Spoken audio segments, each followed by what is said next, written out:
പത്തനംതിട്ടയിൽ വനഭൂമിയിലെ കൊടിമരം നീക്കിയ ഉദ്യോഗസ്ഥന്റെ കൈവെട്ടുമെന്ന് ഭീഷണിപ്പെടുത്തിയ CPM പ്രാദേശിക നേതാവ് മുൻപും കയ്യേറ്റത്തിന് ശ്രമിച്ചുവെന്ന് ഫോറസ്റ്റ് ഉദ്യോഗസ്ഥർ പറയുന്നു. ബാർബർ ഷോപ്പിലെ മുടി ചാക്കിൽ കെട്ടി വനത്തിൽ തള്ളിയത് ചോദ്യം ചെയ്യാൻ എത്തിയ ഉദ്യോഗസ്ഥർക്ക് നേരെയായിരുന്നു അന്ന് കയ്യേറ്റ ശ്രമം. മാസങ്ങൾക്ക് മുൻപ് കൂത്താടി മണ്ണിൽ നിന്നുള്ള ദൃശ്യങ്ങളാണ് പുറത്തേക്ക് വന്നത്.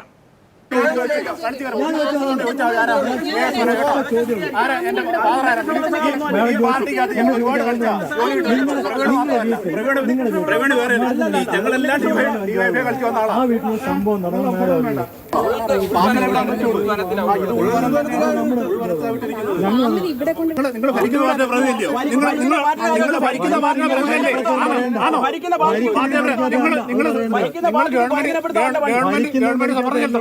നിങ്ങൾ ഗവൺമെന്റ് സമർപ്പിച്ചല്ലോ.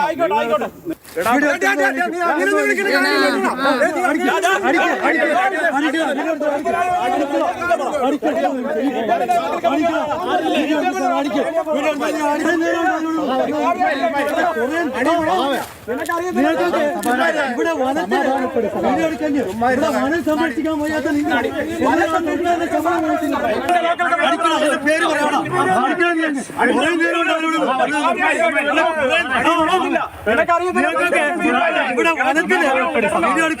ഇവിടെ വനം സംരക്ഷിക്കാൻ വയ്യാത്ത നിങ്ങൾ എങ്ങനെയാണ് സർക്കാരിന്റെ ശമ്പളം വാങ്ങിക്കുന്നത്?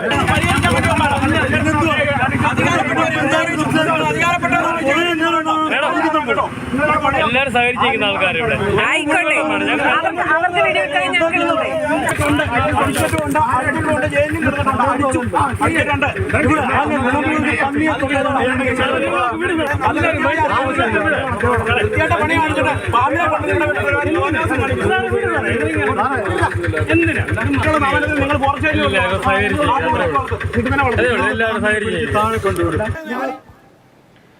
CK അബിലാൽ ചേരുന്നുണ്ട്. അബിലാൽ, കൈവെട്ടുമെന്ന് പറയുന്ന വലിയൊരു ഭീഷണിയാണ്. കൈവെട്ടിയെടുക്കുമെന്നതും അനധികൃതമായി സ്ഥാപിച്ച ഈ വനമേഖലയിൽ ഇങ്ങനെയൊന്ന് സ്ഥാപിക്കാൻ പാടില്ല, അതൊക്കെ ചൂണ്ടിക്കാട്ടുമ്പോൾ അവിടെ വന്ന പൊതുവേദിയിൽ അല്ലെങ്കിൽ ആളുകളെ പ്രവർത്തകർക്കൊപ്പം നിന്ന് പ്രസംഗിക്കുന്നു, വളരെ വലിയൊരു കൊലവിളി നടത്തുന്നു. അത് പേടിച്ച് ഈ ഉദ്യോഗസ്ഥർക്ക് ഈ കേരളത്തിലെ പ്രമുഖമായിട്ടുള്ള കുട്ടവഞ്ചി സവാരി കേന്ദ്രം അടച്ചിടേണ്ട സ്ഥിതിയിലേക്ക് പോലും എത്തുന്ന കാര്യങ്ങൾ ഉണ്ടായി.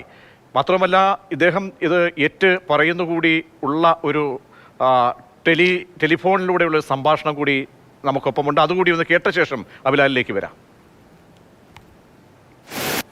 ആ സമയത്ത് നമ്മൾ പറഞ്ഞു, നിങ്ങൾ ഇങ്ങനെ കാട്ടിൽ ഇങ്ങനെ നിരന്തരം ഇങ്ങനെ ഈ കാട്ടിൽ കൊണ്ടുവന്ന് വേസ്റ്റ് തള്ളുന്നു, അതോടൊപ്പം തന്നെ പാമ്പിനെ പിടിച്ചുകൊണ്ടിടുന്നു, അപ്പൊ ഇത് എന്തായാലും ശരിയല്ല നിങ്ങൾ കാണിക്കുന്നതെന്ന് പറഞ്ഞ് അങ്ങോട്ടും ഇങ്ങോട്ടും തർക്കം ഉണ്ടായി. മറ്റ് തെള്ളോ വഴക്കോ മറ്റു കാര്യങ്ങളോ ഒന്നും ഉണ്ടായില്ല. തർക്കം അങ്ങോട്ടും ഇങ്ങോട്ടും ഉണ്ടായത് 1.5 വർഷം കഴിഞ്ഞു. അപ്പൊ ഈ ഫോറസ്റ്റ് ഉദ്യോഗസ്ഥനാണ് ഈ നിരന്തരം ഈ നാട്ടിൽ പ്രശ്നങ്ങൾ ഉണ്ടാക്കുന്നത്. അയാൾക്ക് ഇവിടെ കുറെ ലോക്കൽ മാഫിയയുമായി ബന്ധമുണ്ട്. ഒരു മനോജ് എന്ന് പറയുന്ന ഒരാൾ ലോക്കൽ മാഫിയയുമായി അയാൾക്ക് ബന്ധമുണ്ട്. അവരുടെ എല്ലാം ഒരു സംരക്ഷകനായി ഈ പുള്ളിക്കാരനുണ്ട് എപ്പോഴും. ഇപ്പൊ തണ്ണിത്തോട്ടി ഇരുന്നപ്പോഴും ഇപ്പൊ ഞള്ളൂർ ഇരുന്നപ്പോഴും എല്ലാം ഇരുന്നപ്പോഴും കുറച്ച് അങ്ങനെയുള്ള ഒരു ബന്ധത്തിന്റെ പുറത്താണ് ഈ പുള്ളി ഈ പ്രശ്നങ്ങളെല്ലാം ഉണ്ടാക്കിക്കൊണ്ടിരിക്കുന്നത്. അബിലാല്, ഈ വനം വകുപ്പിലെ ഉദ്യോഗസ്ഥരും ഭരണകക്ഷി പാർട്ടിയിലെ നേതാക്കളും തമ്മിലൊരു ചേരിപ്പോരിലേക്ക് വരുമ്പോൾ ഒരു പ്രധാനപ്പെട്ട ഒരു കേന്ദ്രമാണ് അടയ്ക്കപ്പെടുന്നത്. ടൂറിസത്തിന് വലിയ പ്രോത്സാഹനം നൽകേണ്ട ഒരു സമയത്ത് ഒരു കേന്ദ്രം പ്രധാനപ്പെട്ടതങ്ങ് അടയ്ക്കുകയാണ്. അവിടെ വനപാലകർക്ക് ജീവിക്കാൻ വയ്യ, അവർക്ക് ജോലി ചെയ്യാൻ പേടിയാണ് എന്ന് പറയുന്നുണ്ടെങ്കിൽ LC സെക്രട്ടറിയാണ്, ഉത്തരവാദിത്തപ്പെട്ട ഒരു CPMന്റെ ഒരു നേതാവാണ്. ആ നേതാവിൻ്റെ കൊലവിളിയാണോ ഇതിന് പ്രധാനപ്പെട്ട കാരണം? ഈ കേന്ദ്രം പിന്നീട് തുറന്നോ അതോ അനിശ്ചിതകാലത്തേക്ക് അങ്ങനെ അടഞ്ഞു കിടക്കാനാണോ സാധ്യത?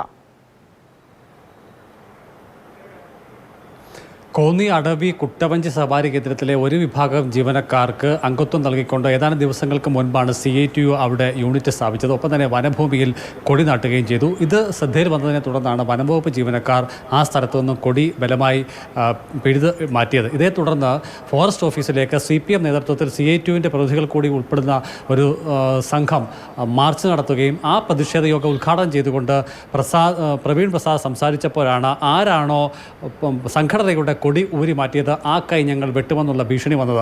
ഒപ്പം തന്നെ ഇതിൻ്റെ പശ്ചാത്തലത്തിലാണെങ്കിൽ പോലും ഇദ്ദേഹം മുൻപ് ഇടപെടുകയും ജോലി തടസ്സപ്പെടുത്തുകയും ജീവനക്കാരെ ഭീഷണിപ്പെടുത്തുകയും ചെയ്യുന്ന തരത്തിലുള്ള ചില ദൃശ്യങ്ങൾ കൂടി വനംവകുപ്പ് ഉദ്യോഗസ്ഥർ പുറത്തുവിട്ടു. അതിൽ പക്ഷേ 14 മാസത്തെ പഴക്കമുണ്ടെങ്കിൽ പോലും വനംവകുപ്പ് ജീവനക്കാരുമായി ഇയാൾ നിത്യേന അല്ലെങ്കിൽ നിരന്തരം പ്രശ്നത്തിന് ഇടയാക്കുന്ന സാഹചര്യങ്ങൾ സൃഷ്ടിക്കുന്നു എന്ന് ധാരണ പരത്തുന്ന തരത്തിലേക്ക് കാര്യങ്ങളെ എത്തിക്കുന്നതാണ് ഈ ദൃശ്യങ്ങൾ എന്നുള്ളതാണ് ഇതിൻ്റെ സവിശേഷത.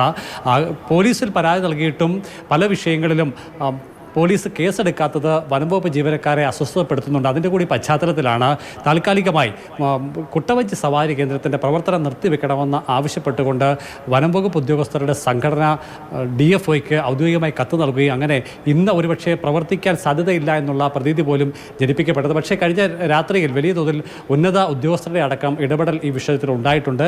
ഉന്നത ഉദ്യോഗസ്ഥരുടെ ഉറപ്പ് കണക്കിലെടുത്തുകൊണ്ടാണ് സമരത്തിൽ നിന്നും ജീവനക്കാർ പിന്മാറുകയും അതോടൊപ്പം തന്നെ തടസ്സപ്പെടാത്ത തരത്തിലേക്ക് പ്രവർത്തനങ്ങൾ കൊണ്ടുപോകാൻ കുട്ടവഞ്ചി സവാരി കേന്ദ്രത്തിൻ്റെ പ്രവർത്തനം കൊണ്ടുപോകാൻ കഴിഞ്ഞിട്ടുള്ളത്.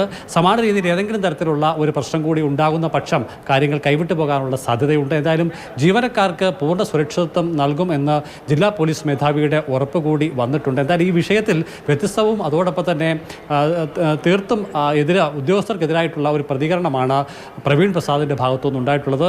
വനത്തിൽ വേസ്റ്റ് ഡിപ്പോസ് ചെയ്തിട്ടുള്ള ആളുകൾക്കെതിരെ നടപടി സ്വീകരിക്കാത്തതിനെയാണ് തങ്ങൾ ചോദ്യം ചെയ്തതെന്നും മുൻപ് ഉദ്യോഗസ്ഥൻ്റെ കൈവെട്ടും എന്ന് പറഞ്ഞത് സാധാരണ ഉണ്ടാകുന്ന ഒരു പദപ്രയോഗമാണ്. അതിൻ്റെ സാഹചര്യം എന്നുള്ളത് പ്രതിഷേധ സമരത്തിൽ പങ്കെടുത്ത് സംസാരിച്ചപ്പോൾ ആണ് എന്നുള്ളതുമാണ്. ചുരുക്കത്തിൽ പ്രതിഷേധ സമരങ്ങളുടെ ഭാഗമായി ഇത്തരത്തിലുള്ള പരാമർശങ്ങളും പദപ്രയോഗങ്ങളും സ്വാഭാവികമായി ഉണ്ടാകും എന്നുള്ളതാണ് അദ്ദേഹത്തിൻ്റെ ഭാഗത്തുനിന്നുള്ള പ്രതികരണം.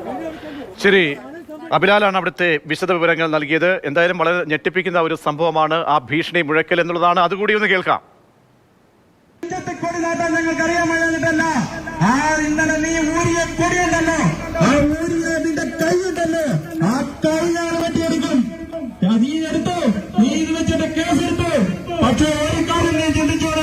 നീയൊക്കെ കാണിക്കുന്ന നെറുകയുടെ വരും ദിവസങ്ങളിൽ ഞങ്ങൾ തുറന്നു കാട്ടാൻ പോവാ.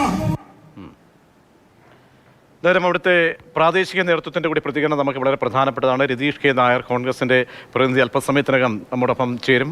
ശ്രീ M ജയചന്ദ്രൻ, ഇടത് സഹയാത്രികൻ, ഒപ്പം പ്രോപ്പർ ചാനലിൻ്റെ പ്രതിനിധി MK ഹരിദാസ് കൂടി ചേരുന്നുണ്ട്. ശ്രീ ജയചന്ദ്രൻ, കാരണം ഒരു LC സെക്രട്ടറിയുടെ ഭാഗത്തു നിന്നാണ് ഇത്തരത്തിലൊരു കൊലവിളി വരുന്നത്. അത് നമ്മുടെ ദൃശ്യമായിട്ടും സംഭാഷണമായിട്ടും നമ്മൾ കേട്ട് കഴിഞ്ഞു. ഒരു വനംവകുപ്പ് എന്ന് പറയുമ്പോൾ LDFിൽ ഒരു ഘടകകക്ഷി ഭരിക്കുന്ന അല്ലെങ്കിൽ കീഴിലുള്ള ഒരു വകുപ്പാണ്. അവിടെയുള്ള ഒരു സംവിധാനത്തിന് അവിടുത്തെ ഉദ്യോഗസ്ഥർക്ക് അവിടെ പ്രവർത്തിക്കാൻ കഴിയുന്നില്ല. ഞങ്ങൾക്കൊരു നേതാവിൻ്റെ ഭീഷണി മൂലം ഞങ്ങൾക്ക് പ്രവർത്തിക്കാൻ കഴിയുന്നില്ല എന്നത് സംഘടനയ്ക്ക് നിലപാടറിയിക്കുകയും ആ സിസ്റ്റം ഒന്നാകെ അടച്ചു പൂട്ടപ്പെടുകയും ചെയ്യുന്നു എന്ന് പറയുന്ന ഒരു ദുരവസ്ഥയുണ്ടല്ലോ. LC സെക്രട്ടറി കൊലവിളിക്കാണ് ഈ അനധികൃതമായി ഒരു സ്ഥാപിച്ച CITUവിൻ്റെ കൊടിമരം അതിൽ തൊട്ട് കഴിഞ്ഞാൽ തൊടുന്ന കൈ വെട്ടിയെടുക്കുമെന്ന് കേരളത്തിൽ നിന്നാണ് കേൾക്കുന്നത്. അമ്പരപ്പുണ്ടാകേണ്ടതല്ലേ ശ്രീ ജയചന്ദ്രൻ? ഇക്കാര്യത്തിൽ പ്രതീക്ഷ തീർച്ചയായിട്ടും യാതൊരു അമ്പരപ്പും എനിക്കില്ല. കാരണം നിങ്ങളിപ്പോ പറഞ്ഞുകൊണ്ടിരിക്കുന്ന ഈ വാർത്ത, കാണിച്ചുകൊണ്ടിരിക്കുന്ന വിഷ്വൽസ് ഒക്കെ ഈ വിഷയത്തിന്റെ വളരെ ഏകപക്ഷീയമായ ഒരു ഭാഗം മാത്രമാണ് എന്ന് വ്യക്തമായി ബോധ്യമുള്ള ഒരാളാണ് ഞാൻ. വിശദാംശങ്ങളിലേക്ക് ഞാൻ പറയാം. ഇപ്പൊ താങ്കൾ ആദ്യം മുതൽ തന്നെ പറഞ്ഞുകൊണ്ടിരിക്കുന്ന ഉണ്ടല്ലോ ഈ അടവിയിലെ കുട്ടവഞ്ചി സർവീസ് അനിശ്ചിതകാലത്തേക്ക് അടച്ചിടാൻ ഗതി ഉണ്ടായി. അങ്ങനെ സംഭവമേ ഉണ്ടായില്ല. ഇത് ഇങ്ങനത്തെ സംഭവം നാളെ മുതൽ അനിശ്ചിതകാലത്തേക്ക് അടച്ചിടും എന്ന് പറഞ്ഞ് ഇന്നലെ പ്രസ് റിലീസ് മാധ്യമങ്ങൾക്കെല്ലാം കൊടുത്തതാരാണ്? അവിടുത്തെ ഈ കുട്ടവഞ്ചി സഹകരണ സൊസൈറ്റിയാണല്ലോ നടത്തുന്നത്. അവിടുത്തെ ഒരു ലോ ഗ്രേഡ് ഫോറസ്റ്റ് ഓഫീസറാണ് കൊടുക്കുന്നത്, ജീവനക്കാരനാണ് കൊടുക്കുന്നത്. രാത്രിയിൽ ഇത് CCF അടക്കമുള്ളവർ ഇടപെടുന്നുണ്ട് ഈ വിഷയത്തിൽ. ഇന്നലെ രാത്രിയിൽ ഇടപെട്ടിട്ട് അവരങ്ങനെ റേഞ്ച് ഓഫീസർ പറഞ്ഞിട്ടില്ല, DFO പറഞ്ഞിട്ടില്ല, വനം വകുപ്പിന്റെ ഉന്നത ഉദ്യോഗസ്ഥർ പറഞ്ഞിട്ടില്ല അങ്ങനെ അടച്ചിടാനായിട്ട്. അത് പറ്റില്ല. കാരണം MLA ജനീഷ് കുമാറുമായി ഇക്കാര്യത്തിൽ നിരന്തരമായ ആശയവിനിമയം നടന്നുകൊണ്ടിരിക്കുകയാണ്. പിന്നെ എന്താണ് ഇവിടുത്തെ പ്രശ്നം? എന്താണ് അതോടെ പരിശോധിക്കണമല്ലോ. ഈ അവിടുത്തെ തൊഴിലാളികൾക്ക്, ആ കുട്ടവഞ്ചി സഹകരണ സംഘത്തിലെ തൊഴിലാളികൾക്ക് സംഘടനാപരമായി അവർക്കൊരു യൂണിയൻ ഉണ്ടാവുന്നത് ഇതാദ്യമായി ഈ കഴിഞ്ഞ മാസത്തിലാണ്. അപ്പൊ CITUവിന്റെ സ്ഥാപക ദിനം മെയ് 30 ആ സ്ഥാപക ദിനത്തിന് അവിടെ യൂണിറ്റ് ഉണ്ടാക്കുന്നു. ഈ സ്ഥലത്ത് യൂണിറ്റ് ഉണ്ടാവുന്നു. യൂണിറ്റ് ഉണ്ടായി പിറ്റേ ദിവസം മെയ് 31 അവർ ഈ പറഞ്ഞ സ്ഥലത്ത് കൊടി നാട്ടുന്നു. ഈ കൊടി നാട്ടുന്നത് മണ്ണീറ തലമാനം റോഡിലാണ്. മണ്ണീറ റോഡ് എന്ന് പറയുന്നത് തണിത്തോട് പഞ്ചായത്തിന്റെ ആസ്തിയിൽ പെടുന്ന റോഡാണ്. ആ റോഡിലാണ് ഇവർ കൊടി നാട്ടുന്നത്. കൊടി നാട്ടിക്കഴിഞ്ഞു. ഇത് 31-ാം തീയതിയാണ്. കഴിഞ്ഞ് 1, 2, 3, 4 4-ാം തീയതി വോട്ടെണ്ണി റിസൾട്ടും വന്നു. 5-ാം തീയതി ഒരു ഉദ്യോഗസ്ഥൻ, ഞാൻ ഉദ്യോഗസ്ഥന്റെ പേരൊന്നും പറയാൻ തയ്യാറാവുന്നില്ല, വ്യക്തികളല്ലല്ലോ ഇവിടെ പ്രശ്നം, അതുകൊണ്ട് ആ ഒരു ഉദ്യോഗസ്ഥൻ ആ കൊടി ചെന്ന് ഊരുകയാണ്. ഇത് പിന്നെ അതിന് ന്യായം പറയുന്നത് ഒരു ഉദ്യോഗസ്ഥൻ മാത്രമാണ് ന്യായം പറയുന്നത്. ഇത് പിന്നെ ഈ റിസർവ് ഫോറസ്റ്റ് ആണ്. ഈ റിസർവ് ഫോറസ്റ്റില് ഇങ്ങനെ കൊടി നാട്ടാൻ കഴിയില്ല. പക്ഷെ തൊട്ടപ്പുറത്ത് തന്നെ പള്ളിയുണ്ട്, ദേവാലയം, മറ്റു ക്ഷേത്രമുണ്ട്, വെയിറ്റിംഗ് ഷെഡ്, പഞ്ചായത്തിന്റെ വെയിറ്റിംഗ് ഷെഡ് ഉണ്ട്. ഇതൊക്കെ ഇതുമായി ബന്ധപ്പെട്ട സ്ഥലങ്ങളിലൊക്കെ തന്നെയാണ് നിൽക്കുന്നത്. അതൊക്കെ ഉണ്ട്. പിന്നെ ഇവർക്ക് മാത്രം പാടില്ല എന്നൊരു നിലപാട് സ്വീകരിക്കുന്ന ഈ ഉദ്യോഗസ്ഥർ. ശരി, നിയമപ്രകാരം അങ്ങനെ ഒരു ഉദ്യോഗസ്ഥന് അത് റിസർവ് വനമാണെങ്കിൽ നിലപാട് സ്വീകരിക്കാൻ അവകാശമുണ്ട്. അങ്ങനെ അതാണ് ശരിയെങ്കിൽ എന്താണ് ഇവർ ചെയ്യേണ്ടത്? ചെന്ന് കൊടിയൂരുന്നതാണോ ചെയ്യേണ്ടത്?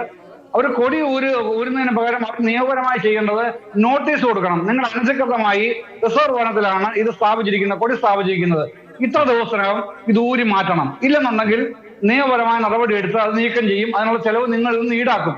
ഇതാണ് നിയമം. ആ നിയമം പാലിക്കാൻ ഇവർക്കും ബാധ്യതയുണ്ടല്ലോ, ഉദ്യോഗസ്ഥർക്കും. പക്ഷെ ഈ പർട്ടിക്കുലർ ഉദ്യോഗസ്ഥന് അങ്ങനെ ബാധ്യതയില്ല. ഞാൻ വിശദാംശങ്ങളിലേക്ക് ഒറ്റ കാര്യം സൂചിപ്പിക്കാം. ഏതാനും മാസങ്ങൾക്ക് മുമ്പ് 8-8 മാസമായിട്ടുണ്ട്, രാധാകൃഷ്ണൻ എന്ന് പറഞ്ഞ ഒരു സാധാരണ തൊഴിലുറപ്പിന് പോയ തൊഴിലാളിയെ പിന്നെ ആരോ മ്ലാവിനെ വെടിവെച്ചു. പോലീസുകാര് ഈ വനംവകുപ്പ് ഉദ്യോഗസ്ഥന് പിടിക്കുന്നത് ഈ രാധാകൃഷ്ണനെയാണ്. ഇയാൾ പണ്ട് ഏതോ ഫോറസ്റ്റ് കേസിൽ പ്രതിയായിട്ടുണ്ട്. അത് കഴിഞ്ഞ് പിന്നെ ഒരു ക്രിമിനൽ കേസ് ഉൾപ്പെട്ടിട്ടില്ല. അയാളെ ഇതിന്റെ പേരിൽ നീ തോക്കുമായി അവന് കീഴടങ്ങിക്കോണം, ഇല്ലെന്നുണ്ടെങ്കിൽ നിന്നെ ഞങ്ങള് എങ്ങനെ എങ്ങനെ ചെയ്യും എന്നൊക്കെ വിരട്ടിയിട്ട് ഇയാളെ കസ്റ്റഡിയിലെടുക്കുകയാണ്. ജാമ്യം തുടങ്ങി പുറത്തു വന്ന ഇയാള് നാട്ടുകാരോടും കൂട്ടുകാരോടും ഒക്കെ പരാതി പറഞ്ഞിട്ട് പോയി ആത്മഹത്യ ചെയ്യുകയാണ് ചെയ്യുന്നത്.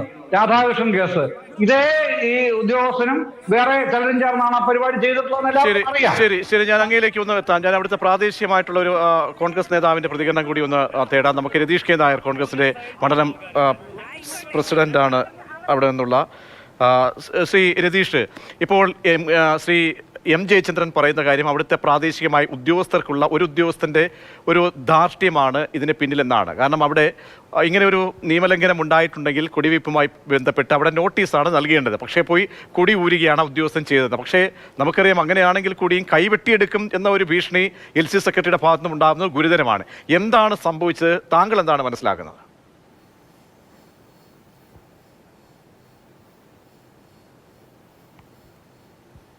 ശ്രീധീഷ്,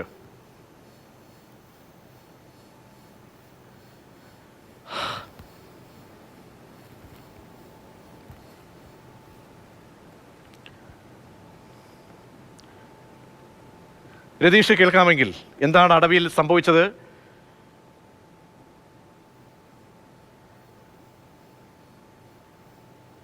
രതീഷ് കേൾക്കാമോ?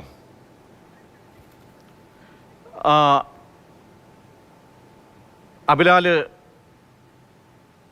ലൈനിലുണ്ട് എന്ന്, CK അബിലാൽ ലൈനിലുണ്ട് എന്ന് തോന്നുന്നു. അവിടുത്തെ എന്താണ് സംഭവിച്ചതെന്ന പ്രാദേശികമായി ഉള്ള വികാരം ആണ് വളരെ പ്രധാനപ്പെട്ടത്. ഏതായാലും ശ്രീ MK ഹരിദാസ്, ഇവിടെ ഇപ്പോൾ നേരത്തെ ജയചന്ദ്രൻ പറഞ്ഞത് താങ്കൾ കേട്ട് കാണുമെന്ന് തോന്നുന്നു. ഒരു ഉദ്യോഗസ്ഥർ അല്ലെങ്കിൽ അവിടെ റിസർവ് വനത്തിൽ കൊടി കെട്ടുന്നുണ്ടെങ്കിൽ അത് നോട്ടീസ് നൽകണമായിരുന്നു, അല്ലാതെ എടുക്കുകയല്ലായിരുന്നു വേണ്ടത്. പക്ഷേ ഒക്കെ ആയിക്കോട്ടെ, ഒരു ഉദ്യോഗസ്ഥന് ആ വനമേഖല എന്ന് പറയുമ്പോൾ വനത്തിലെ അധികാരിയാണ്.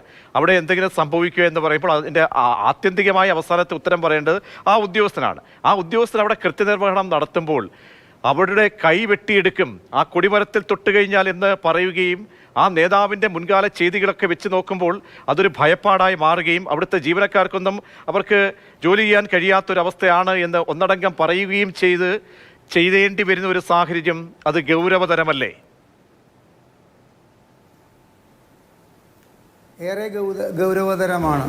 പ്രകൃതിദത്തമായിട്ട് കേരളത്തിന് കിട്ടിയിട്ടുള്ള ഒരു പേരാണ് ദൈവത്തിൻ്റെ സ്വന്തം നാട് എന്ന്. ആ പേരിനെ അങ്ങേയറ്റം നാണം കെടുത്തുമാറുള്ള പ്രവർത്തനമാണ് എല്ലാ കാലത്തും CITU എന്ന് പറയുന്ന തൊഴിലാളി സംഘടനകളുടെ ഭാഗത്തു നിന്ന് ഉണ്ടായിട്ടുള്ളതെന്ന് എടുത്തു പറയാതെ വയ്യ. ഇവിടെ ജോസഫ് മാഷയുടെ കയ്യെ SDPI PFIക്കാർ വെട്ടിമാറ്റി. അത് കഴിഞ്ഞപ്പോൾ അവരുടെ SDPI PFIക്കാരുടെ പ്രവർത്തകരുടെ ചുമലിരുന്നൊരു കുട്ടി അവിലും മലരും കരുതിക്കോ, കുന്തിരുക്കം കരുതിക്കോ എന്ന് പറഞ്ഞു. അത് കഴിഞ്ഞപ്പോൾ ഇവിടുത്തെ SFI DYFIക്കാർ പറയുന്നത് എന്താ? കയ്യും വെട്ടും കാലും വെട്ടും, വേണ്ടി വന്നാൽ തലയും വെട്ടും. അപ്പോൾ ഈ കേരളത്തിൻ്റെ തനിമ, കേരളത്തിൻ്റേതായിട്ടുള്ള പറയില്ലേ കേരളീയർ എന്ന് പറഞ്ഞു കഴിഞ്ഞാൽ മറ്റ് സംസ്ഥാനങ്ങളിലും മറ്റ് രാജ്യങ്ങളിലും ചെന്ന് കഴിഞ്ഞാലുള്ള ഒരിതുണ്ട്. അവരൊരു ശുദ്ധ മനസ്ഥിതിക്കാരാണ്. കേരളം നല്ല ദൈവത്തിൻ്റെ സ്വന്തം നാടാണ്. പക്ഷേ ഇതിനൊക്കെ പേരുദോഷം വരുത്തുന്ന പ്രവർത്തനങ്ങളാണ് CPM-ൻ്റെ കീഴിലുള്ള വിദ്യാർത്ഥി സംഘടനയായാലും തൊഴിലാളി സംഘടനയായാലും യുവജന സംഘടനയായാലും വിളിച്ചു പറയുന്നതും പ്രവർത്തിക്കുന്നതും എന്നുള്ളത് മനസ്സിലാക്കണം. താങ്കളോട് ഞാൻ 1-2 ഉദാഹരണങ്ങൾ പറയാം. ഇവിടെ എറണാകുളത്ത് ഏലൂർ എന്ന് പറഞ്ഞ സ്ഥലത്ത് ഒരു ഫാൽക്കൺ എന്ന് പറയുന്ന ഒരു സ്ഥാപനം നടത്തുന്ന ഒരു മുഹമ്മദ് കുട്ടിക്ക് ഗതി കെട്ടിട്ട് അയാൾ ഇടതുപക്ഷക്കാരനാണെന്നുള്ളത് ആലോചിച്ച് നോക്കണം. ഞാൻ ഇടതുപക്ഷക്കാരനാണ്, ഞാൻ CPM അനുഭാവിയാണെന്ന് വായിക്ക് പറയുന്ന ആ വ്യക്തിക്ക് ഹൈക്കോടതി പ്രൊട്ടക്ഷൻ കൊടുത്തിട്ടുള്ള പോലീസുകാരോടൊപ്പമാണ് അദ്ദേഹം ഇപ്പോൾ ബിസിനസ് നടത്തുന്നത്. ഇവർ പറയുന്നത് അദ്ദേഹം കാർ പാർക്ക്, അതായത് പുറമേ നിന്ന് വരുന്ന ലോറികൾക്ക് പാർക്കിംഗ് ഏരിയ തീർത്തിട്ട് അതിൻ്റെ ഫീസ് പിരിക്കലാണ് അദ്ദേഹം ചെയ്തുകൊണ്ടിരിക്കുന്ന ഒരു സംഗതി. അപ്പോൾ അവിടെ അത് പാടം തൂർത്തിട്ടാണെന്നാണ്. പക്ഷേ അത് ഹൈക്കോടതിക്ക് ബോധ്യപ്പെട്ടില്ല. ഹൈക്കോടതി പറഞ്ഞു ഈ പറയുന്നതിൽ ഒരു ന്യായവുമില്ല, താങ്കൾക്ക് ഈ ബിസിനസ് ഇവിടെ സുഗമമായിട്ട് നടത്താം, പക്ഷേ അതിന് പോലീസ് സംരക്ഷണം കൊടുക്കേണ്ട ഒരു ഗതികേടിലേക്ക് എത്തിയിട്ടുള്ളതാണ്. കൊല്ലത്തൊരു സൂപ്പർ മാർക്കറ്റിലെ ഒരു ഓണറെ അദ്ദേഹം എന്തോ ഒരു ചെറിയ പിക്കപ്പിൽ വന്ന 2 ചാക്കെടുത്ത് പുറത്ത് വെച്ചു എന്ന് പറഞ്ഞിട്ട് 5-8 CITUക്കാർ ചവിട്ടി കൂട്ടിയത് ഈ കേരളത്തിലാണ് എന്നുള്ള കാര്യം മറക്കരുത്. എരുമേലിയിൽ കാട്ടുപോത്തിൻ്റെ ആക്രമണത്തെ തുടർന്നിട്ട് വനം വകുപ്പിൻ്റെ ബോർഡ് നശിപ്പിച്ചു. അത് ചോദ്യം ചെയ്യാൻ വേണ്ടിയിട്ട് കുറേ CPMകാർ വനപാലകരുടെ അടുത്ത് പോയിട്ടും പറഞ്ഞത് ഇത് തന്നെയാണ്. വേണ്ടി വന്നു കഴിഞ്ഞാൽ തലവെട്ടാനും ഞങ്ങൾ മടിക്കില്ല എന്നാണ് പറഞ്ഞത്. അപ്പോൾ ഇത്തരത്തിൽ തലവെട്ടിയിട്ടും കൈ വെട്ടിയിട്ടും കാല് വെട്ടിയിട്ടും ഇവിടുത്തെ ട്രേഡ് യൂണിയനിസം വളർത്തുമ്പോൾ ഒരു കാര്യം ആലോചിക്കുക. KSRTC എന്ന് പറയുന്ന പ്രസ്ഥാനം ഇന്ന് ഇത്രത്തോളം മോശസ്ഥിതിയിൽ എത്തിയിരിക്കുന്നത് ഈ ട്രേഡ് യൂണിയനിസത്തിൻ്റെ മാറാരോഗം കൊണ്ടാണെന്നുള്ള കാര്യം കേരളത്തിലെ വലിയൊരു ജനവിഭാഗം വിശ്വസിക്കുന്നുണ്ട് എന്നുള്ള കാര്യം മറക്കരുത്. അതായത് നമ്മുടെ ഈ എന്താ പറയണ്ടേ, എറണാകുളത്തെ എടവനക്കാട്ടിലുള്ള ഒരു ഗ്യാസ് ഏജൻസി നടത്തുന്നത് ഒരു പട്ടിക വിഭാഗത്തിലൊരു സ്ത്രീയാണ്. ആ സ്ത്രീയെയാണ് ഒരു CITUവിൻ്റെ നേതാവ് ഭീഷണിപ്പെടുത്തുന്നതായിട്ടുള്ള വീഡിയോകൾ ഒരാഴ്ചയോളം നടന്നിട്ടുള്ളത്. അപ്പൊ ഈ CITU എന്ന് പറയുന്ന സംഘടന ജനങ്ങളെയും കേരളത്തിന്റെ സാമ്പത്തിക പാഠം ഉൾക്കൊണ്ട് അടിമുടി മാറണം എന്നൊരു ആഹ്വാനം നടത്തുന്ന ഒരു ഘട്ടത്തിലാണ് ഇത്തരത്തിലുള്ള ഭീഷണി സന്ദേശങ്ങൾ വരുന്നത് എന്ന് പറയുമ്പോൾ ഒരു ഉളിപ്പ് പോലും തോന്നുന്നില്ല ഇവർക്ക്, ഈ നയിക്കുന്നവർക്ക്. LC സെക്രട്ടറി എന്ന് പറയുമ്പോൾ അറിയാമല്ലോ, കീഴിൽ എത്രയോ ബ്രാഞ്ച് സെക്രട്ടറിമാരും ബ്രാഞ്ചുകളും ഘടകങ്ങളും ഒക്കെ ഉള്ള ഒരു സംവിധാനത്തിൽ ഇരിക്കുന്ന ഒരാളാണ്. അപ്പോൾ അവിടെ അദ്ദേഹം ആഹ്വാനം ചെയ്യുമ്പോൾ അത് ഏറ്റുപാടി കൈയടിക്കാൻ വേണ്ടി കുറെ ആളുകളുമുണ്ട്. ഉദ്യോഗസ്ഥരുടെ കൈ വെട്ടിയെടുക്കും എന്ന് പറയുമ്പോൾ അവിടെ നീതി നടപ്പാക്കും, അല്ലെങ്കിൽ ഒരു നാട്ടുരാജാവിനെ പോലെ പെരുമാറുകയാണ് ഒരു LC സെക്രട്ടറി. അപ്പോൾ ഇത് ഒറ്റപ്പെട്ട സംഭവമല്ല. താങ്കൾ നേരത്തെ പറഞ്ഞതുപോലെ പലയിടങ്ങളിൽ നിന്നും പല സമയങ്ങളിൽ നിന്നും പലർക്കും പുതിയ വ്യവസായ ശാലകളും അല്ലെങ്കിൽ വ്യവസായ കേന്ദ്രങ്ങളൊക്കെ തുടങ്ങാൻ ഉണ്ടാകുന്ന സാഹചര്യങ്ങളിലൊക്കെ തന്നെ വിലങ്ങുതടിയായി മാറിയത് ട്രേഡ് യൂണിയനുകളായിരുന്നു. അവിടെയൊക്കെ തന്നെ തിരുത്തൽ ഉണ്ടായിട്ടില്ല. അപ്പോൾ എന്തും നടത്താൻ പറ്റും. ഈ LC സെക്രട്ടറി ഇപ്പോഴും ആ സ്ഥാനത്ത് തുടരുകയാണ്. അദ്ദേഹം അത് ഏറ്റുപറയുക കൂടി ചെയ്യുമ്പോൾ എന്താണ് ഹരിദാസ് മനസ്സിലാക്കേണ്ടത്? വളരെ ആശ്ചര്യപ്പെടുത്തുന്ന കാര്യം, പലതവണ വനം വകുപ്പ് കേസെടുക്കണം പോലീസിനോട് പറഞ്ഞിട്ട് കൂടി പോലീസ് കേസെടുക്കുന്നതുമില്ല, അത് മൈൻഡ് ചെയ്യുന്നതുമില്ല. അങ്ങനെ ഒരു സാഹചര്യം കൂടിയുണ്ട്. വ്യാവസായികമായിട്ട് കേരളം മറ്റ് സംസ്ഥാനങ്ങളുടെ വളരെ പുറകിൽ നിൽക്കുന്നതിൻ്റെ അടിസ്ഥാനപരമായ കാരണം ഈ ലാൽ ജണ്ടയെ അങ്ങേയറ്റം വ്യവസായികളും സംരംഭകരും ഭയക്കുന്ന പ്രതീക്ഷയെ. ഞാനൊരു ഉദാഹരണം പറഞ്ഞ് അവസാനിപ്പിക്കാൻ ദയവ് ചെയ്ത് സമ്മതിക്കണം. അതായത് ഞാൻ ബിസിനസ് ചെയ്യുന്ന ഒരു സാധനത്തിൻ്റെ യൂണിറ്റ് ആദ്യം 6 മാസം മുമ്പ് മദ്രാസിൽ തുടങ്ങി, ഒരു നോർത്ത് ഇന്ത്യക്കാരൻ. അത് കഴിഞ്ഞിട്ട് അദ്ദേഹം ഇപ്പോൾ അത് ബാംഗ്ലൂർ തുടങ്ങി. കഴിഞ്ഞ ആഴ്ച ബാംഗ്ലൂർ തുടങ്ങുന്ന യൂണിറ്റിലേക്ക് ക്ഷണിക്കാൻ വേണ്ടി എന്നെ വന്നപ്പോൾ ഞാൻ ചോദിച്ചു, നിങ്ങൾക്ക് ഈ യൂണിറ്റ് ഇവിടെ തുടങ്ങിയാൽ ഞങ്ങൾക്കൊക്കെ ട്രാൻസ്പോർട്ടേഷനിൽ ഭയങ്കര ലാഭം വരില്ലേ? അവൻ്റെ അച്ഛൻ്റെ അച്ഛൻ അവനോട് പറഞ്ഞിട്ടുണ്ടെന്ന്. ഇവന് 40 വയസ്സുണ്ട്. അപ്പോൾ ഇവൻ്റെ അച്ഛന് ഏകദേശം 65 വയസ്സുണ്ടാവും. അവൻ്റെ അച്ഛൻ്റെ അച്ഛൻ മരിക്കുമ്പോൾ അവനോട് പറഞ്ഞിട്ടുണ്ടെന്ന്, കേരളത്തിൽ ഒന്നും തുടങ്ങരുത്, അവിടെ ലാൽ ജണ്ട ഉള്ള സ്ഥലമാണ്. ലാൽ ജണ്ട പറഞ്ഞാൽ ചുവന്ന കൊടി, അവിടെ ഒന്നും തുടങ്ങരുത് എന്ന് അവൻ്റെ 3 തലമുറയായിട്ട് ഉപദേശം കൊടുത്തിട്ടുണ്ടെന്ന്. ഇത്തരത്തിലൊരു ചീത്തപ്പേര് കേരളത്തിന് സമ്പാദിച്ചു കൊടുത്തത് ഈ CITUവിൻ്റെ പ്രാദേശിക ഗുണ്ടായിസവും അതിന് പ്രോത്സാഹിപ്പിക്കുന്ന കേരളത്തിലെ നേതാക്കളുടെ ഗുണ്ടായിസവുമല്ലേ പ്രതീക്ഷയെ? അത് ഇല്ലാണ്ടാക്കിയിട്ട് കേരളത്തിലേക്ക് എന്തുകൊണ്ട് സംരംഭകർ വരുന്നില്ല? 8 കൊല്ലത്തെ ഭരണത്തിൽ കേരളത്തിലുണ്ടായിട്ടുള്ള ഒരു 10 ഇവർ 1 ലക്ഷം സംരംഭകരുടെ പേരിറക്കി 20-25 കൊല്ലം മുമ്പ് തുടങ്ങിയിട്ടുള്ള പെട്ടിക്കടയും വർക്ക്ഷോപ്പിൻ്റെയും പേര് പറഞ്ഞിട്ട്. അതല്ല, കൊള്ളാവുന്ന ഒരു 10 സംരംഭകരുടെ പേര് പറയാൻ വേണ്ടിയിട്ട് ഒരു ഇടതുപക്ഷ പ്രവർത്തകനോ ഒരു CPM നേതാക്കൾക്കോ സാധിക്കുമോ? അത് ഈ ലാൽ ജണ്ടയുടെ പ്രശ്നം കൊണ്ടാണെങ്കിൽ അത് എന്തുകൊണ്ടാണെന്ന് തിരുത്തപ്പെടേണ്ട സമയം അതിക്രമിച്ചു. പോലീസ് പോലും ഇവർക്കെതിരെ നടപടിയെടുക്കാൻ തയ്യാറാവാത്ത സാഹചര്യം എന്തുകൊണ്ടാണെന്നുള്ളത് ചികഞ്ഞ് ചിന്തിക്കേണ്ട ഒരു കാലഘട്ടം കടന്നുപോയിക്കൊണ്ടിരിക്കുകയാണ്. പ്രതീക്ഷനറിയില്ലേ, തിരുവാർപ്പിൽ കോട്ടയത്തെ ഒരു ബസ് മുതലാളി അനുഭവിച്ച യാതന എന്താണെന്ന്? അയാളുടെ ചെകിടത്തടിച്ചപ്പോൾ ഹൈക്കോടതി ജഡ്ജി പറഞ്ഞത് എന്താണ് പ്രതീക്ഷ? ഈ അടി കൊണ്ടത് കോടതിയുടെ ചെകിടത്താണ്. കാരണം അവിടെ ആ ബസ് ഓടിക്കാൻ 3 ദിവസം മുമ്പ് അനുവാദം കൊടുത്തിട്ടും ആ ബസ് ഓടിക്കാത്ത ഒരു CITUവിൻ്റെ ഒരു നേതാവ് ആ ബസ് ഉടമയുടെ ചെകിടത്തടിച്ചപ്പോൾ ഹൈക്കോടതി പറഞ്ഞ വാദകമാണ്. അപ്പം ഇതൊക്കെ ഇല്ലാണ്ട് അവിടെ കൊടി നാട്ടിയാൽ നോട്ടീസ് കൊടുക്കണം എന്നൊക്കെ പറയുന്നത് ഏത് പ്രാകൃത യുഗത്തിൽ ജീവിക്കുന്നവരാണെന്ന് എനിക്ക് മനസ്സിലാകുന്നില്ല. സംസ്ഥാന സർക്കാരിൻ്റെ ഏത് പൊതുമുതലിലും ഏത് പൊതു സ്വത്തിലും ആര് കൊടി നാട്ടിയാലും അത് അഴിച്ചു മാറ്റാൻ വേണ്ടിയിട്ട് ശ്രീ ദേവൻ രാമചന്ദ്രൻ എന്ന് പറയുന്ന ജസ്റ്റിസിന്റെ ഒരു ഉത്തരവ് നിലനിൽക്കുമ്പോൾ നോട്ടീസ് കൊടുത്തിട്ട് ആ കൊടി അവിടെ നിന്ന് മാറ്റാൻ പറ്റുള്ളൂ എന്ന് പറയുന്നത് അങ്ങേയറ്റം കേരളത്തെ അപമാനിക്കുന്ന തോതിലുള്ള ഒരു മറുപടിയായി പോയി എന്നാണ് എനിക്ക് പറയാനുള്ളത്. ശ്രീ M. ജയചന്ദ്രൻ, താങ്കൾ നേരത്തെ പറഞ്ഞുവല്ലോ ഈ നടപടിക്രമങ്ങൾ വേണമായിരുന്നു, നോട്ടീസ് നൽകണമായിരുന്നു. അതൊക്കെ ചെയ്യാതെ ഏകപക്ഷീയമായി കൊടിയെടുക്കുക. ഒരു വനപ്രദേശത്തേക്ക് കടക്കുമ്പോൾ നോട്ടീസൊക്കെ നൽകി നോട്ടീസിനൊക്കെ അനുസരിക്കുന്ന, അതിന് കാത്തിരിക്കുന്ന CPM നേതാക്കളോ ട്രേഡ് യൂണിയൻ നേതാക്കളൊക്കെ നാട്ടിലുണ്ടോ? കാരണം ഇതുപോലെ ഒരുപാട് സംഭവങ്ങൾ നേരത്തെ MK ഹരിദാസ് ചൂണ്ടിക്കാട്ടിയിട്ടുണ്ട്. അങ്ങനെയൊക്കെ ചൊൽപ്പടിക്ക് ഇവിടെ പോലീസ് കേസെടുക്കാൻ പഠിക്കുന്നു, പിന്നീട് ആ പോലീസിന്റെ ആ നോട്ടീസിന് വില കൽപ്പിക്കുന്നത്. അപ്പോൾ തീർച്ചയായും അവിടെ ഒരു ഗുണ്ടായുസത്തിന്റെ ഒരു കൊലവിളിയുടെ കാര്യം നടന്നിട്ടുണ്ട്. അപ്പോൾ ഇത് സഖാക്കൾക്ക് ഭൂഷണമാണോ? ഒരു LC സെക്രട്ടറിയെ സംബന്ധിച്ചോളം പബ്ലിക്കായിട്ട് ഒരു സംവിധാനത്തെ ആലോചിക്കണം. വനം വകുപ്പിനെയാണ്, ഒരു സേനയുടെ കൈ വെട്ടിയെടുക്കുന്നതാണ് ഒരു LC സെക്രട്ടറി. ആ LC സെക്രട്ടറിക്ക് എങ്ങനെയാണ് അങ്ങനെ ഒരു ധൈര്യം കിട്ടുന്നത്? ശ്രീ M. ജയചന്ദ്രൻ, ഇത് ഇവിടെ ഈ രാഷ്ട്രീയ വിരോധത്തിന്റെ ആന്ധ്യം ബാധിച്ച് എന്തൊക്കെ പരസ്പര ബന്ധമില്ലാത്ത കാര്യങ്ങളാണ് ഈ അടവി വിഷയത്തിൽ ഇവിടെ ഉന്നയിച്ചുകൊണ്ടിരിക്കുന്നത്. പ്രജീഷെ, അവിടെ എന്തെങ്കിലും തൊഴിൽ പ്രശ്നമുണ്ടോ? ട്രേഡ് യൂണിയൻ പ്രശ്നമുണ്ടോ? അവിടെ നിങ്ങൾ പറയുന്നത് കേട്ടോ, എറണാകുളത്തെയോ മറ്റെവിടെയൊക്കെയോ ന്യായങ്ങൾ പറയുന്നത് കേട്ടല്ലോ, ദേവൻ രാമേന്ദ്രനെ ഉദ്ധരിക്കുന്നത് കേട്ടല്ലോ. അവിടെ എന്തെങ്കിലും തൊഴിൽ പ്രശ്നം ഉണ്ടായോ? മറ്റ് ഏതെങ്കിലും യൂണിയനുമായിട്ട് ബന്ധപ്പെട്ട തർക്കം ഉണ്ടായോ? എന്താ അവിടെ സംഭവിക്കുന്നത്? ആദ്യം അത് മനസ്സിലാക്കൂ അവിടുത്തെ വിഷയം, എന്നിട്ട് പറയണം. ഈ റിസർവ് വനം എന്ന് പറയുന്ന സ്ഥലം വാസ്തവത്തിൽ റിസർവ് വനം അല്ലെന്നേ. അവിടെ ടീക്ക് പ്ലാന്റേഷൻ ഉണ്ട്. റിസർവ് വനത്തിലാണ് ടീക്ക് പ്ലാന്റേഷൻ നടുന്നത്. അങ്ങനെയാണോ?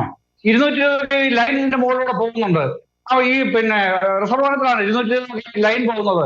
ഇതൊക്കെ ആദ്യം ഒന്ന് മനസ്സിലാക്കാനെങ്കിലും ശ്രമിക്കൂ. എന്നിട്ട് ഇത്തരം കാര്യങ്ങളിലേക്ക് വരുന്നതായിരിക്കും കൂടുതൽ യുക്തിസഹം. അല്ലാതെ വെറുതെ കയറി CITU ആണെന്ന് കേട്ട ഉടനെ, LC സെക്രട്ടറിയാണ്, CPM-ന്റെ LC സെക്രട്ടറിയാണെന്ന് കേട്ട ഉടനെ ഇവര് മുഴുവൻ ജനവിരുദ്ധരാണ്, ഇവർ മുഴുവൻ അഴിമതിക്കാരും കൊള്ളരാത്തവന്മാരുമാണ്, ജസ്റ്റിസ് ദേവൻ രാമേന്ദ്രൻ പറഞ്ഞിട്ടുണ്ട് എന്നും കേട്ടോ ഞാൻ പഠിച്ചു പോവില്ല. അത് ഇതിന്റെ ഏറ്റവും കാര്യങ്ങൾ മനസ്സിലാക്കി തന്നെ ചർച്ചയ്ക്ക് വന്നിരിക്കുന്നത്. അവിടുത്തെ പ്രവീൺ LC സെക്രട്ടറി പറഞ്ഞ കൈവിട്ട് നിലപാട് എനിക്ക് യാതൊരു യോജിപ്പുമില്ല. അത് പറയുന്നതിന് മുമ്പേ എന്റെ നിന്ന് അടുത്ത ആളിലേക്ക് ചർച്ച കൊണ്ടുപോകല്ലോ പ്രതീക്ഷ. ഞാൻ ആ കാര്യം പറയുകയാണല്ലോ, പറയാൻ തുടങ്ങുന്നവരെ സമ്മതിക്കാതെയാണ് അപ്പുറത്തേക്ക് പോയത്. പോയിക്കോളൂ. പക്ഷേ ഇങ്ങനെ വസ്തുത എന്താണെന്ന് ആദ്യം മനസ്സിലാക്കണം. ഇങ്ങനെ റിസർവ് വനമാണെന്ന് ഒരു ഡെപ്യൂട്ടി റേഞ്ചർക്കല്ല തോന്നുന്നത്, ഒരു സെക്ഷൻ ഓഫീസർക്കല്ല തോന്നുന്നത്. DFO ഉണ്ട്, റേഞ്ച് ഓഫീസറുണ്ട്, അതിന് മുകളിലും ഓഫീസർമാരുണ്ട്. അവർക്കൊന്നും ഇല്ലാത്തൊരു നിലപാട്. അതും കൊണ്ട് ഈ കൊടിയൂരം മാത്രമായിട്ട് ഇവര് വരുമ്പോ പ്രതികരിച്ചിട്ടിരിക്കുന്നേ. ആ പ്രതികരിക്കുമ്പോൾ പോലും ഇങ്ങനെ ഞാനൊരു വ്യക്തതയ്ക്ക് വേണ്ടി ശ്രീ M. ജയചന്ദ്രൻ, ഞാൻ അഭിലാലിലേക്ക് ഒന്ന് പോയിക്കോട്ടെ. വ്യക്തതയ്ക്ക് വേണ്ടി അഭിലാല്, M. ജയചന്ദ്രൻ പറഞ്ഞത് കേട്ട് കാണുമല്ലോ. കാരണം ഒരു ഉദ്യോഗസ്ഥരുടെ അല്ലെങ്കിൽ അവിടെ ഉണ്ടായിട്ടുള്ള കാര്യങ്ങളിലെ ഒരുപാട് നടപടിക്രമങ്ങളിൽ വീഴ്ച വന്നിട്ടുണ്ട്. ഒരു ഉദ്യോഗസ്ഥൻ പ്രത്യേക താല്പര്യം കാണിക്കുന്നു. എന്താണ് സംഭവിച്ചത്? അങ്ങനെയാണോ കാര്യങ്ങൾ അഭിലാല്? വനഭൂമിയിലാണ് CITU കൊടിമരം സ്ഥാപിച്ചതെന്നും അതാണ് ആ സ്ഥലത്തു നിന്നും മറ്റാരുടെയും അനുമതിക്ക് കാത്തു നിൽക്കാതെ ആ കൊടിമരം നീക്കം ചെയ്തതെന്നാണ് വനംവകുപ്പിൻ്റെ വിശദീകരണം. എന്നാൽ ഈ സ്ഥലത്ത് തന്നെ പ്രതിഷേധം സംഘടിപ്പിക്കുകയും ആ സ്ഥലത്ത് തന്നെ കൊടിമരം വീണ്ടും സ്ഥാപിക്കുകയും ചെയ്തു. വനഭൂമിയിലാണ് ഇപ്പോഴും കൊടിമരത്തിൻ്റെ സ്ഥാനമെന്നുള്ളത് വനംവകുപ്പ് വിശദീകരിക്കുമ്പോൾ വനഭൂമിയല്ല, റിസർവ് ഫോറസ്റ്റിലല്ല കൊടിമരം സ്ഥാപിച്ചതെന്നും വനം വകുപ്പ് KSEBക്ക് പാട്ടത്തിന് നൽകിയ സ്ഥലത്താണ് കൊടിമരം സ്ഥാപിച്ചിട്ടുള്ളതെന്നുമാണ് പ്രാദേശിക CPM നേതാക്കൾ വിശദീകരിക്കുന്നത്. ഈ വിഷയവുമായി ഇപ്പോൾ ഉണ്ടായിട്ടുള്ളത് മാത്രമല്ല, വനം വകുപ്പും പ്രാദേശിക CPM പ്രവർത്തകരും തമ്മിലുള്ള പ്രശ്നങ്ങളുടെ തുടക്കം കഴിഞ്ഞ ചൊവ്വാഴ്ച അവിടെ സീതത്തോട് മേഖലയിൽ റോഡിൽ മുറിച്ചിട്ട മരങ്ങളുടെ സ്ഥിതി പരിശോധിക്കാൻ വനംവകുപ്പ് ഉദ്യോഗസ്ഥർ എത്തുന്ന സമയത്ത് പ്രാദേശിക CPM നേതാക്കൾ അവിടെ സംഘടിക്കുകയും തൊഴിലാളികളുടെ കൂടി സഹായത്തോടു കൂടി വാക്കത്തി അവർക്ക് നേരെ വീശുകയും അവരെ ഭീഷണിപ്പെടുത്തി അതോടൊപ്പം തന്നെ തീർത്തും കേട്ടാൽ അറയ്ക്കുന്ന തരത്തിലുള്ള ചീത്ത വാക്കുകൾ ഉപയോഗിച്ച് അവരെ ഭീഷണിപ്പെടുത്തി പറഞ്ഞയക്കുന്നതിൻ്റെ ദൃശ്യങ്ങളടക്കം പുറത്തു വന്നിട്ടുണ്ട്. അതാണ് ഇപ്പോഴുണ്ടായിട്ടുള്ള പ്രശ്നങ്ങളുടെ തുടക്കം. ശേഷമാണ് അടവി ഒരു പ്രശ്നമായി ഉയർന്നു വന്നതും ഏറെക്കുറെ ഒരു വർഷവും 2 മാസവും പഴക്കമുള്ള ഒരു ദൃശ്യങ്ങളടക്കം ഇപ്പോൾ പുറത്തു വരാൻ ഇടയാക്കിയ സാഹചര്യവും. അപ്പോൾ നിരന്തരമായി ആ മേഖലയിൽ വനംവകുപ്പ് ഉദ്യോഗസ്ഥരും അതോടൊപ്പം തന്നെ പ്രാദേശിക CPM നേതാക്കളും തമ്മിൽ പ്രശ്നങ്ങളുണ്ട് എന്നുള്ളതാണ് വനംവകുപ്പ് ഉദ്യോഗസ്ഥർ വിശദീകരിക്കുന്നത്. എന്നാൽ തർക്കങ്ങൾ മാത്രമേ ഉള്ളൂ എന്നുള്ളതാണ് പ്രാദേശിക നേതാക്കൾ വിശദീകരിക്കുന്നത്. എം ജയചന്ദ്രൻ, ഇവിടെ നമുക്ക് നിയമ നടപടിയും പോലീസും ഒക്കെയുണ്ട്. അപ്പോൾ ഈ ഒരു നിയമഭംഗം നടപ്പാക്കാൻ വേണ്ടി സംഘടനാ ബലം കൊണ്ടും ഭരണത്തിന്റെ തണല് കൊണ്ടും നല്ലല്ലോ ശ്രമിക്കേണ്ടത്. അതിൻ്റെതായ നിയമ നടപടികൾ സ്വീകരിക്കാം, ശരികേടുണ്ടെങ്കിൽ അത് ചൂണ്ടിക്കാണിക്കാം. എന്തായാലും ഭരണം CPM-നോ അല്ലെങ്കിൽ LDF ആണല്ലോ ഭരിക്കുന്നത്. പോലീസ് സ്റ്റേഷനിൽ അനായാസം ചെല്ലാൻ കഴിയും. അങ്ങനെ ഒന്നുമില്ലാതെ തൊട്ടുകഴിഞ്ഞാൽ ഞാൻ കൈവെട്ടും എന്നൊക്കെയുള്ള ഒരു കൊലവിളി, അത് ശരിയാണോ ശ്രീ ജയചന്ദ്രൻ? പ്രതീക്ഷ അഭി പറഞ്ഞത് കറക്റ്റ് ആണെന്നേ. അഭി ഉള്ള കാര്യം പറഞ്ഞല്ലോ. അത് പിന്നെ അവിടെ പ്രശ്നങ്ങൾ നിലനിൽക്കുന്നുണ്ട്, പ്രാദേശികമായ തർക്കങ്ങളുമുണ്ട്. വനംവകുപ്പിന്റെ എന്ന് പറയരുത് അഭി, വനംവകുപ്പിന്റെ അല്ല, വനംവകുപ്പിലെ ചില ഉദ്യോഗസ്ഥരുടെ ഭാഷയാണ് താങ്കൾ പറഞ്ഞത്. ഓക്കെ, ശരിയാണ്. വനംവകുപ്പിലെ ചില ഉദ്യോഗസ്ഥർ, ഞാൻ പറഞ്ഞല്ലോ, ഒരു ഡെപ്യൂട്ടി റേഞ്ചർ ഉണ്ട്, ഒരു സെക്ഷൻ ഓഫീസർ ഉണ്ട്, അവർ രണ്ടുപേരും പ്രചരിപ്പിക്കുന്നുണ്ടെന്ന് എങ്ങനെ? DFOയ്ക്ക് അഭിപ്രായമില്ല, റേഞ്ച് ഓഫീസർക്ക് അഭിപ്രായമില്ല, ഉന്നതോദ്യോഗസ്ഥർക്ക് അഭിപ്രായമില്ല. ഇവർ പറയുന്നത് അവര് പിന്നെ അക്നോളജ് ചെയ്യുന്ന പോലുമില്ല. ഞങ്ങൾ അങ്ങനെ പറഞ്ഞിട്ടില്ല എന്നാണ് അവർ പറയുന്നത്. അറിയുമല്ലോ, അഭിജ്ഞം അറിയില്ലോ കാര്യങ്ങളൊക്കെ, അവിടുത്തെ കാര്യങ്ങൾ കൃത്യമായി അറിയുന്ന ആളാണല്ലോ താങ്കൾ. അപ്പൊ അത് വിഷയങ്ങളുണ്ട്. പിന്നെ ഈ ചോദ്യത്തിന് ഞാൻ പറഞ്ഞല്ലോ, ഞാൻ തുടക്കം മുതൽ ഞാൻ പറയുന്നുണ്ട്, ഞാൻ അത്തരം ഒരക്രമമാർഗത്തിനോടും യോജിക്കുന്നില്ല. കൈവെട്ടും കൊലവിളി നടത്താനുള്ള ഒരധികാരം ഒരു എൽസി സെക്രട്ടറിക്ക് ആരും കൊടുത്തിട്ടില്ല. അങ്ങനെ പിന്നെ ഈ നിയമം കയ്യിലെടുത്ത് രാഷ്ട്രീയ പ്രവർത്തനം നടത്താനല്ലല്ലോ എൽസി സെക്രട്ടറിയെ CPM തെരഞ്ഞെടുക്കുന്നത്. ഒരു സമ്മേളനം അങ്ങനെ ഒരാളെ തെരഞ്ഞെടുക്കില്ലല്ലോ. അങ്ങനെ ഗുണ്ടായുസമൊന്നുമല്ല പാർട്ടി സെക്രട്ടറി നടപ്പിലാക്കേണ്ടത്. അതിനോടൊന്നും ഒരു യോജിപ്പില്ല. പക്ഷേ പിന്നെ ഈ നാക്കുപിഴ വന്നു പോയി എനിക്ക് എന്നുള്ള നിലയാണ് പറയാൻ ഉദ്ദേശിക്കുന്നതെങ്കിൽ ഓക്കെ. അതല്ലാതെ ഞാൻ ബോധപൂർവം പറഞ്ഞതാണെന്ന് ഈ പ്രവീൺ അങ്ങനെ പറഞ്ഞിട്ടുണ്ടെങ്കിൽ തീർച്ചയായിട്ടും അത് ഒരു കാരണവശാലും അംഗീകരിക്കുന്നില്ല എന്ന് മാത്രമല്ല, അങ്ങേയറ്റം പ്രതിഷേധാർഹവുമാണ്. അത് വേറെ കാര്യം. പക്ഷെ അതിന്റെ പേരിൽ CITU-വിനെയും CPM-നെയും ആകെ ഹിംസിച്ചു കളയാണ്. അത് ശരിയല്ല. നാളെ ശ്രീ MK ഹരിദാസ്, അങ്ങനെ CITU ആണെന്ന് പേര് കേട്ടപ്പോൾ താങ്കൾ ഉറഞ്ഞു തുള്ളിയതെന്നാണ് ശ്രീ M ജയചന്ദ്രൻ പറയുന്നത്. ഇവിടെ എന്തായാലും നിയമത്തെ മുഴുവൻ വെല്ലുവിളിച്ചുകൊണ്ടുള്ള കൊലവിളി നമ്മുടെ പബ്ലിക് ഡൊമൈനിൽ ആ ദൃശ്യങ്ങളും ആ പ്രസ്താവനയും ആ വാക്കുകളും അതിന്റെ സൗണ്ട് ബൈറ്റുമുണ്ട്.